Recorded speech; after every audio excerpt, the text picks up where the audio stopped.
तर गोवंशाची बेकायदेशीर कत्तल आणि विक्री प्रकरणात 3 सख्या भावांवर मकोका अंतर्गत कारवाई करण्यात आली आहे। राज्यात पहिल्यांदाच अशा गुन्हेगारी टोळीतील तिघांवर बुक्का लावण्यात आलाय। बदलापुरात ही कारवाई करण्यात आली। कैस शेख, कैफ शेख आणि सैफ शेख अशी आरोपींची नाव आहेत। राज्यात पहिल्यांदाच एकाच टोळीच्या तिघांवर मकोका लावण्यात आलाय। बदलापूर पोलिसांची ही मोठी कारवाई, गोवंश हत्या आणि विक्री प्रकरणातली ही मोठी कारवाई।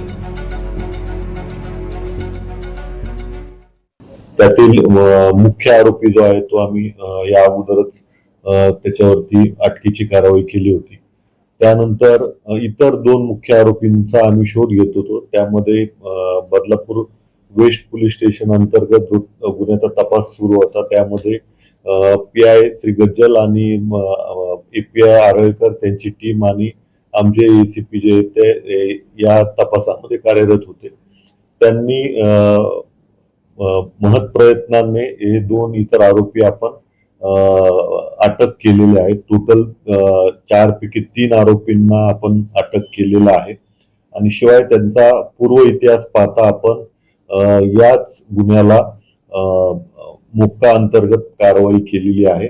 पुढील तपास जो आहे तो एसीपी श्री शैलेश काळे करत आहेत।